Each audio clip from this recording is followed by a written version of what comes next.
In the late summer of 1940, as the last echoes of the Dunkirk evacuation faded and the Luftwaffe began its relentless assault on British skies, a little-known directive quietly circulated through the upper floors of Whitehall.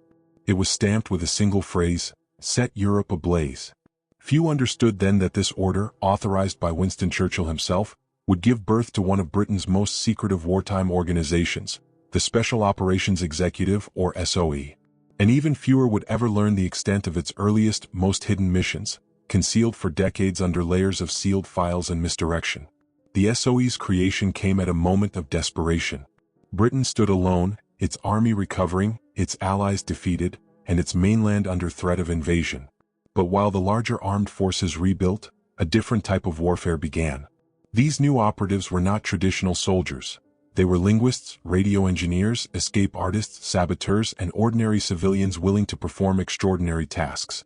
Their struggle was immediate and dangerous: infiltrate Nazi-occupied Europe before the continent fully hardened under German rule. The first missions were brutal tests of endurance and improvisation. Training occurred in remote manor houses across the British countryside, places like Arisaig in the Scottish Highlands and Wanborough Manor near Guildford. Recruits learned how to derail trains, destroy fuel depots, and disappear into a crowd in seconds. One instructor, Major John Perkins, wrote in a training note dated October 1940, "Your greatest weapon is not plastique, it is invisibility." Many who passed through these estates would never again be seen in Britain. By autumn of that year, small SOE teams began slipping across the channel using fishing trawlers, modified RAF Lysander aircraft, or even parachutes dropped in moonlit silence. Their landing points varied: Normandy farms, Belgian fields, and dense Dutch forests. Each team carried only the essentials: forged papers, compact radios, cyanide pills, and instructions known only to them. Their missions ranged from reconnaissance to sabotage, but all shared a common objective: slow down the German war machine in ways too small to headline newspapers, yet powerful enough to alter enemy logistics. One of the earliest operations involved disrupting German supply lines feeding their planned invasion of Britain.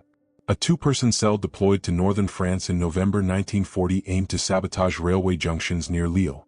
According to a declassified SOE wireless log, their coded message read, 13 wagons delayed. Request exfil but hold instructions. The exfiltration never came. Their fate remained unknown for 50 years until fragments of French police records revealed they had been arrested within days, betrayed by a collaborator, interrogated by the Gestapo, and executed without trial. These disappearances became a haunting pattern. While British command celebrated early acts of sabotage, entire teams were silently lost. Yet their stories were intentionally obscured. MI6, concerned about overlapping jurisdictions, sought to limit public knowledge of SOE activities. Files were mislabeled or locked away entirely. Even surviving operatives often spoke in fragments, bound by the Official Secrets Act well into old age. In a post-war interview, former SOE agent Harry Verity recalled, "We worked in shadows. When someone didn't return, you didn't ask. We all understood. But there was purpose behind this secrecy." The SOE's effectiveness depended on the Germans never understanding the scale of Britain's covert operations. Deception was essential not only for the missions but for the narratives around them. German officers frequently misattributed explosions to faulty equipment or internal sabotage. This confusion bought Britain precious months to reorganize its conventional forces. As the missions expanded, so too did the complexity of the world they operated within.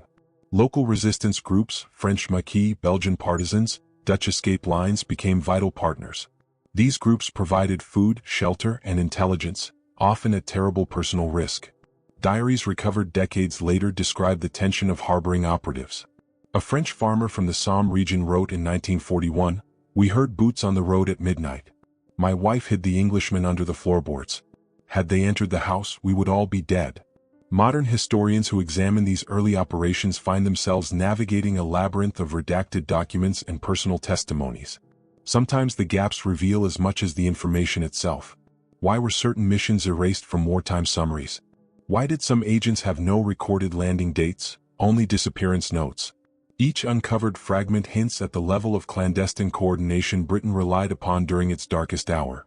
What remains undeniable is that these first covert missions, though small, risky, and often tragic, laid the groundwork for the larger, more audacious operations that followed. They taught British intelligence how to navigate occupied territories, how to build networks, and how to strike precisely at the enemy's weak points. They also left behind lingering mysteries, unmarked graves, missing personnel files, and operations referenced only in coded messages that abruptly stop.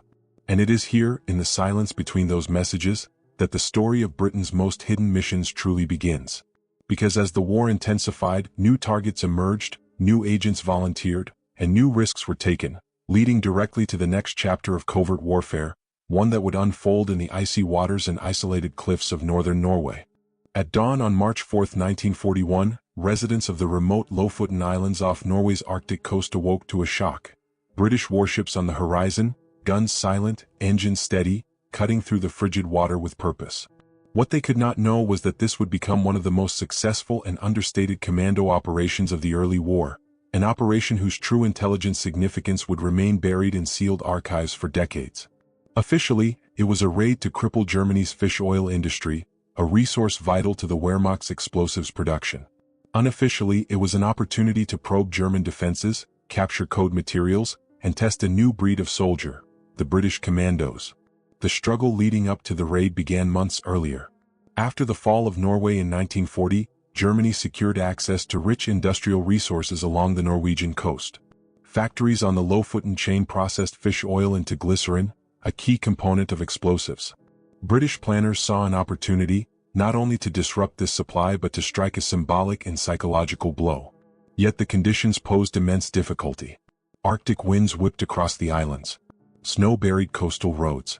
And the German garrison, though small, was supported by Luftwaffe airfields on the mainland. Enter No. 3 and No. 4 Commando, supported by Royal Engineers and elements of the Royal Navy. These units had spent months training in coastal assaults, demolitions, and rapid extraction. Their equipment reflected this new style of warfare. Lightweight explosives, Thompson submachine guns, and radios designed for cold weather reliability. Lieutenant Colonel John Durnford Slater, one of the commanders, later wrote, "We needed precision, not heroics. One mistake in those fjords and every man would be a target for the Stukas." As the landing craft approached the shore, a revealing silence hung over the operation. German resistance was lighter than expected. In fact, many of the occupying troops were caught unprepared, some still in barracks, others taken prisoner without firing a shot. Civilians, long under German occupation, watched as British troops fanned through the towns of Stamsund, Henningsvær, and Svolvær. The commandos moved from factory to factory, setting charges with methodical discipline. Within hours, 12 factories, oil tanks, and fuel stores erupted into fire and smoke, an industrial blow that would take Germany months to repair. But behind the explosions and the dramatic visuals of burning refineries, a quieter success was unfolding. In one German commercial office, Royal Navy intelligence officers discovered codebooks, documents, and sections of encrypted communications equipment. These items, retrieved from desks and strongboxes, would later prove crucial in improving the Royal Navy's ability to track German naval units in the North Atlantic. Because of the sensitivity of this intelligence, official reports minimized the find. The files were classified and stored away under innocuous labels, some never resurfacing until the early 2000s. One diary entry, found years later among the papers of a British signals officer, hints at the secrecy surrounding the discovery. Dated March 10, 1941, it reads, "We found more than fish oil. Orders say nothing beyond miscellaneous. Documents recovered. If the Admiralty wants quiet, they must have their reasons." That single line encapsulated a truth understood by only a few. The raid had not only weakened German supply chains but also strengthened Britain's intelligence war. Yet the operation was not without mystery. Several German documents recovered after the war referenced an unidentified British penetration of communications assets in Norway around this same period, suggesting that the Germans suspected, but could not confirm, that sensitive materials had been compromised. Why British officials chose to withhold the nature and extent of what was taken has led historians to question whether the Lofoten raid played a larger role in the intelligence puzzle feeding into Bletchley Park. The human dimension of the mission adds further texture. Over 300 Norwegian volunteers and political refugees were evacuated on British vessels, ordinary people risking everything to escape German occupation. Their testimonies decades later described the surreal blend of relief and uncertainty as they boarded British destroyers while fires burned along the shore.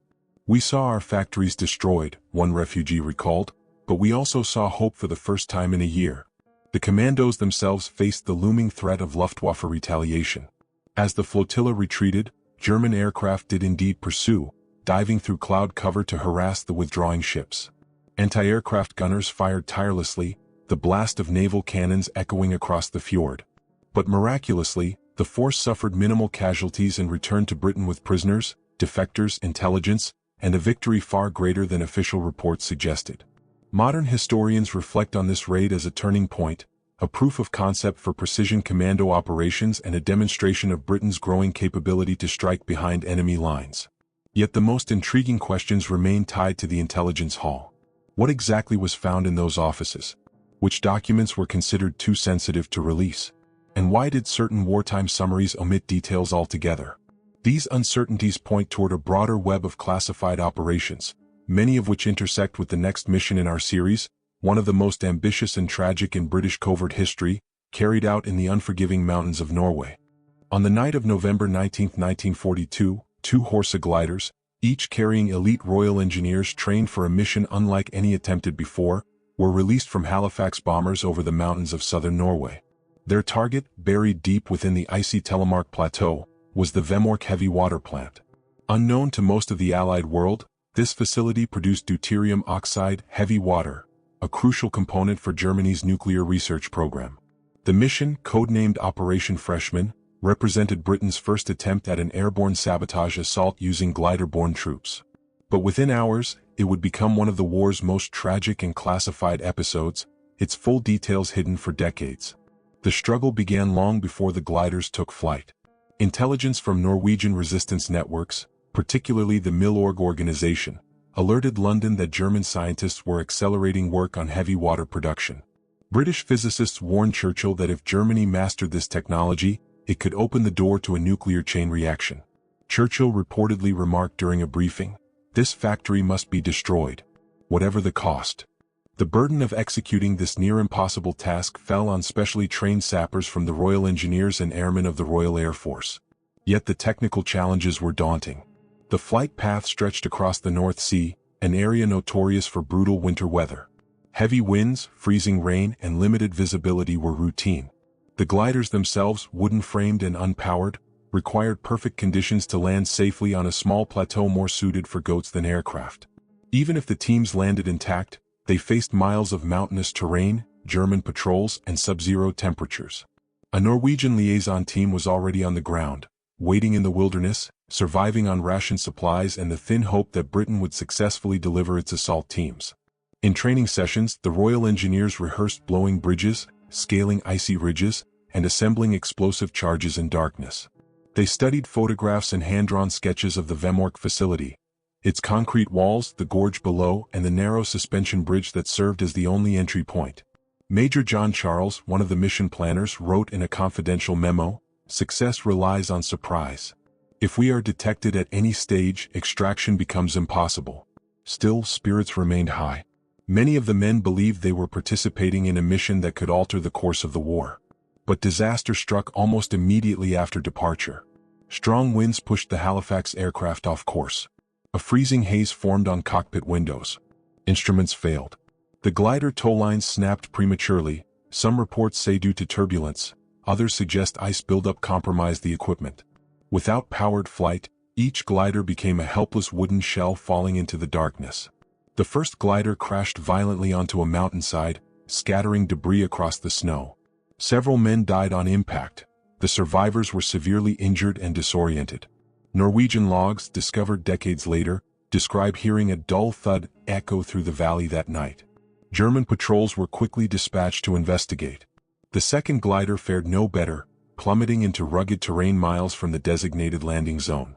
Captured survivors faced grim fates under Hitler's commando order, which mandated that Allied special operators be executed upon capture, regardless of uniform. German records, kept hidden for years, detail how the wounded British engineers were taken to nearby towns, interrogated, and executed by firing squad. Their names were quietly recorded, their bodies buried in unmarked graves. The secrecy around these deaths created decades of unanswered questions for their families, who were initially told only that their loved ones were missing in action. The reveal that came later was even more haunting. Norwegian resistance members, who had risked their lives preparing for the mission, learned only weeks afterward that no Allied teams had survived the landing. Their task shifted from supporting sabotage to evading German crackdowns sweeping through the plateau. One Milorg member wrote in a diary entry, "We waited in the cold until our rations froze, listening for distant engines. They never came." Modern historians studying Operation Freshman note how unusual the silence surrounding the mission became. Unlike other failed operations of the war, Freshman was rarely discussed publicly, and its files were heavily redacted. Some speculate that British authorities wished to shield the families from the brutality of the commando order. Others suggest the secrecy was meant to preserve morale by focusing attention on later, more successful operations.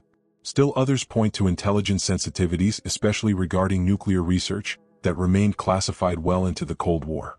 But the failure of Operation Freshman did not end Allied efforts to halt Germany's nuclear ambitions. Instead, it laid the foundation for a second, more covert attempt. Operation Gunnerside, carried out by a small group of Norwegian commandos familiar with every ridge and shadow of the Telemark wilderness. Their mission would succeed where Freshman had failed, striking a decisive blow against German heavy water production. Yet Operation Freshman endures as a stark reminder of the human cost of covert warfare. It was a mission defined by bravery, misfortune, and silence. And it raises lingering questions. What if the weather had held? What if the gliders had landed as planned? And why were key details of the operation withheld for so long? These unresolved threads lead directly to another hidden front of the war, one centered not on industrial sabotage, but on a vast and deadly network of rail lines stretching across occupied France. In the spring of 1943, as the German war machine pushed deeper into the Soviet Union and fortified its grip on Western Europe, a shadow operation quietly expanded across occupied France. British intelligence called it the Clothworkers' Line, a peculiar code name that revealed nothing about its true purpose. To the Germans, it appeared as nothing more than sporadic sabotage, burned rail ties, derailed trains, severed communication lines. But in reality, it was one of the most intricate supply disruption networks of the war, orchestrated jointly by the Special Operations Executive, SOE, and local French resistance groups. It was also a mission scarred by disappearances, hidden files, and questions that lingered long after the war ended. The struggle began with a simple but dangerous objective: slow down German troop movements across France before an Allied return to the continent. The Wehrmacht's strength depended on its ability to move soldiers and equipment quickly by rail. The French rail system, dense, efficient, and vital, was both a strategic asset and a liability. If even a handful of junctions were sabotaged, entire regions of German deployments could grind to a halt. But each act of sabotage invited brutal retaliation. Entire villages risked annihilation if even a single rail line was damaged. To operate within this deadly environment, Britain deployed a series of SOE agents: couriers, wireless operators, demolition specialists, and liaison officers. Their identities were concealed beneath layers of forged documentation, aliases, and carefully curated personas. Among them were members of the British 1st Airborne Division assigned to covert duties, disguised as civilians and inserted via nighttime parachute drops deep into wooded areas of the Loire, Brittany, and the Dordogne. The equipment they carried, plastic explosives, pencil detonators, wireless sets, collapsible Sten guns, was compact, easily hidden, and designed for quick movement. One internal SOE memorandum dated May 1943 noted, "Railway sabotage is not an act of destruction, but an act of timing. A single explosion in the wrong moment is wasted." British planners understood that every operation had to be synchronized with the broader Allied strategy. Sabotage too early might alert the Germans. Too late, and it would fail to support the eventual invasion. The French resistance, especially the groups belonging to the Armée Secrète (AS) and the Franksterers et Partisans (FTP), became indispensable partners. They knew the terrain, the vulnerabilities of the rail network, and the habits of German patrols. Farmer saboteurs memorized train schedules. Mechanics recruited into clandestine cells used their day jobs as cover. A resistance leader in the Loire Valley wrote in his diary, "We fought with shovels, wire cutters, and sometimes only courage.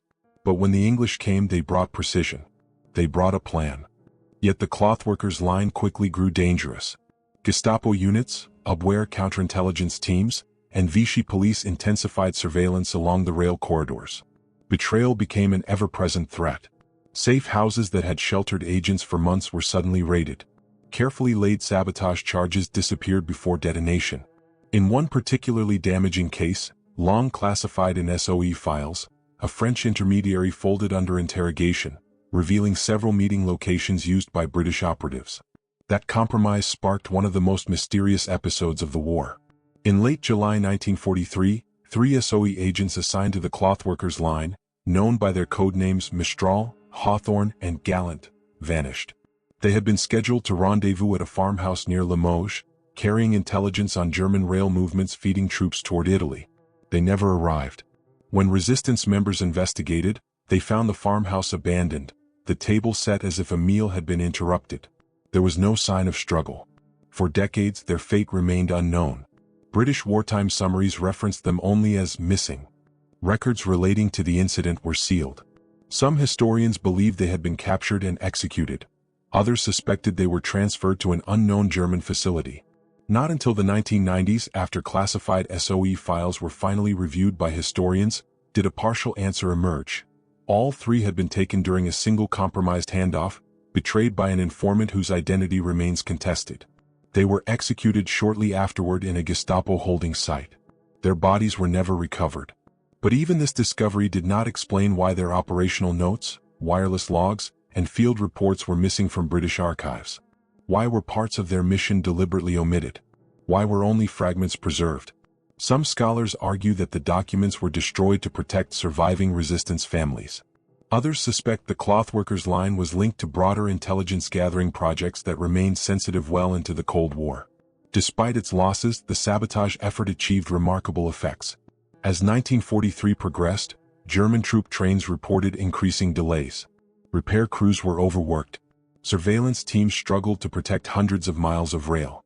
By the time the Allies prepared for their return to France, the Clothworkers Line had disrupted scores of critical junctions, some for hours, others for days, hampering German mobility at pivotal moments. And yet, the operation's true depth remains shrouded in shadows. The missing files, the unexplained gaps in documents, the disappearances, all hint at a network whose scope extended beyond simple sabotage. These mysteries form the bridge to the next chapter, where Britain's wartime deception reached new heights. As 1944 approached, the Allies launched one of the most elaborate misinformation campaigns in military history, a covert battlefield designed not with explosives, but with illusions. By early 1944, as Allied armies amassed in Britain in preparation for the long-awaited invasion of Europe, another battlefield took shape in the shadows, one not marked by gunfire but by falsehoods. Operation Fortitude, the massive deception campaign designed to mislead German intelligence about the location of the invasion, has become widely known in popular history. But hidden beneath the surface of Fortitude lay smaller, highly classified components, naval feints, covert wireless units, and misdirection operations that disappeared into classified files for decades. These lesser-known missions, run almost entirely by British forces, formed a silent shield around the D-Day plan. And for years, their details were buried, overshadowed by the broader narrative of the Normandy landings. The struggle behind Fortitude began with a simple yet daunting challenge. The Germans expected an Allied invasion. They did not know when or where, but they understood that the blow would be decisive. The goal then was not just to mislead them, but to make them believe in a concrete, detailed, and entirely fictitious threat. Fortitude North suggested a looming Allied assault on Norway. Fortitude South fabricated a massive force aimed at Pas-de-Calais.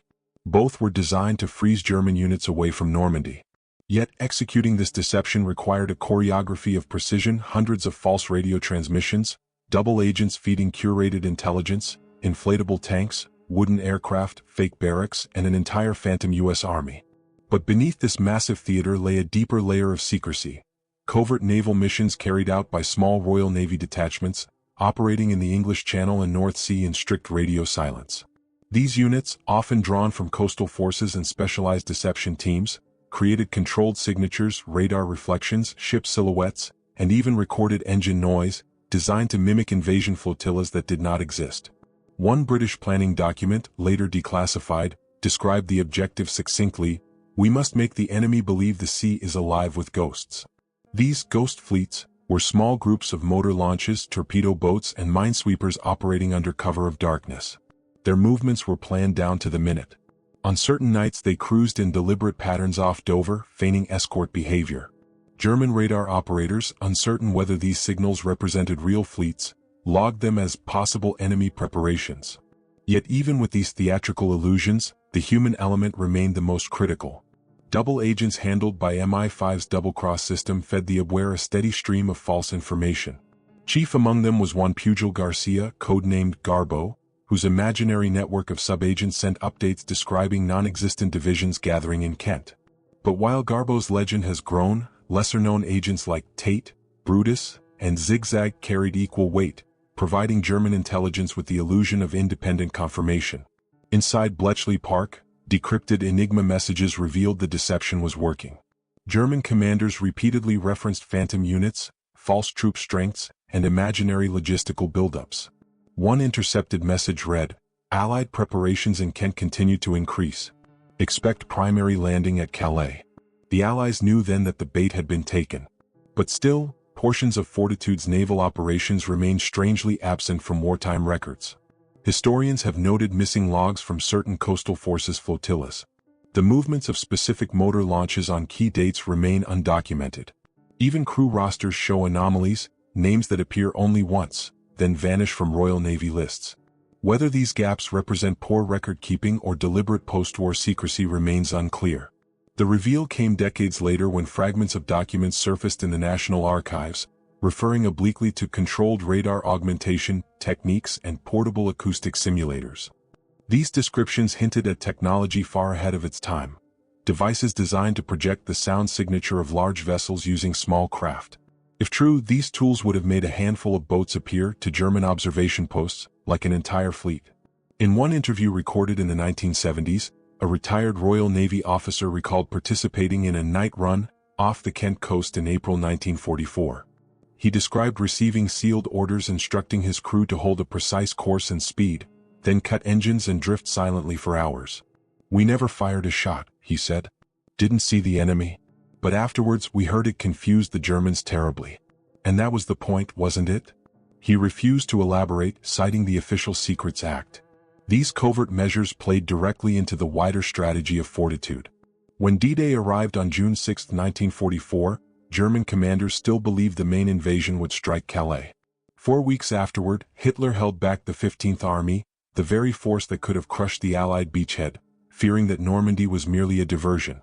And it was in these silent operations, these buried naval feints and fabricated electronic signatures, that the deception gained its strength. They were the invisible threads stitching together a tapestry of falsehoods so convincing that it shaped German decisions long after the real invasion began. Still, many unanswered questions remain. What technology did the British truly deploy? Why were certain naval logs never released? And what other deception missions, never acknowledged publicly, contributed to the illusion? These mysteries lead us toward the war's final, most secretive chapter. A British extraction mission deep inside collapsing Nazi territory, where intelligence, espionage, and disappearance converged one last time. In the final months of 1945, as Nazi Germany collapsed under the weight of Allied advances, a little-known British operation unfolded behind the chaos of the front lines, an extraction mission that, to this day, remains one of the war's most enigmatic. It carried no public codename, no press release, and left almost no trace in the immediate post-war archives. Yet whispers emerged over time. A team of British airborne and intelligence officers sent deep into the dying Reich, tasked with retrieving defectors carrying sensitive documents on German research programs, high-level communications, and evidence of war crimes. The mission would become one of the most obscure and troubling undertakings of Britain's wartime intelligence machine. The struggle began with an urgent request from MI6 and the British War Office. As the Allies closed in on the Rhine, several key German figures, scientists, mid-ranking officers, and informants tied to military logistics, offered to surrender in exchange for protection. Among them were individuals believed to possess documents relevant to German intelligence networks and, more alarmingly, early missile technology and encoded communication logs. But these defectors were scattered across territory in total collapse. Nazi loyalists enforced savage discipline. Roads were blocked, towns burning, and lines of refugees stretched for miles, making extraction nearly impossible. To navigate this chaos, Britain assembled a mixed team drawn from the 1st Airborne Division, SOE veterans familiar with clandestine work, and intelligence specialists capable of handling sensitive materials. They trained quickly in Herefordshire, rehearsing night infiltrations, armored vehicle identification, and techniques for approaching surrendering personnel without exposing themselves to ambush. Their equipment was sparse: compact Sten guns, suppressed pistols, concealed maps, coded radio sheets, and enough rations for only a few days. Their orders were simple but severe: retrieve the defectors, recover their documents, and exit without engaging in prolonged combat. On April 6, 1945, the team crossed into Germany under cover of an armored column heading toward the city of Kassel. Their convoy masked their separation as they slipped away into smaller country roads, using the collapsing front lines as camouflage. Eyewitness accounts from infantry units recalled seeing unmarked jeeps carrying men with no divisional insignia, heading east when the rest of the army pushed north. Official records note only liaison activity, a term often used to blur sensitive operations. The team's first extraction, conducted outside the village of Zierenberg, was successful. A German logistics officer surrendered with maps showing retreat routes and munitions dumps. But what lay ahead was far more uncertain. The second target, a scientist tied to Germany's V-weapons research, was believed to be hiding near a forested ridge outside Gotha. Resistance contacts, now emerging from hiding as German authority disintegrated, confirmed his location but reported increased SS presence in the area. In a diary later attributed to a British sergeant on the mission, a chilling entry appears: "The forest feels wrong. Too many uniforms still loyal. If we approach in daylight, we're dead." This tension defined the operation's next movement. Under darkness, the team trekked through ruined farmsteads and improvised German checkpoints. At one point, they were forced to hide for 2 hours as a column of SS troops passed only meters away, marching west to avoid Soviet capture.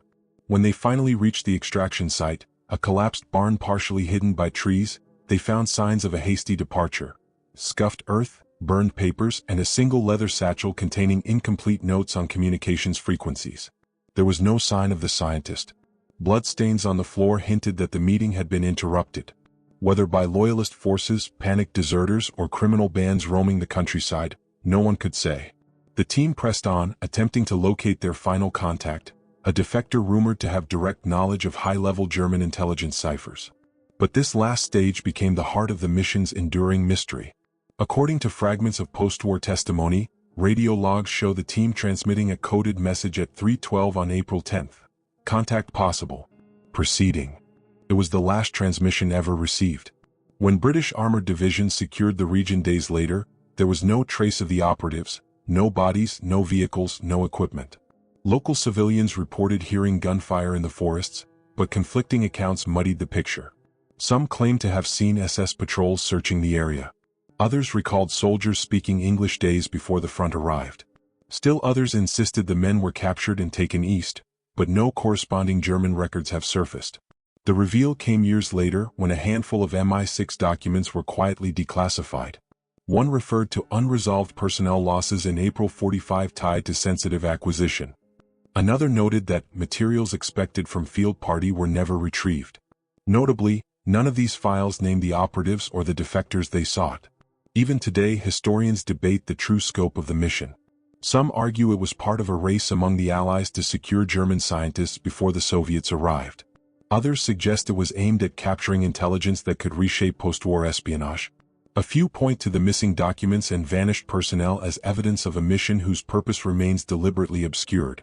What endures is a sense of unfinished history, a final covert chapter where Britain's hidden war met the chaos of a collapsing regime. And in the silence left behind, the fate of those operatives remains one of WWII's most enduring and haunting mysteries.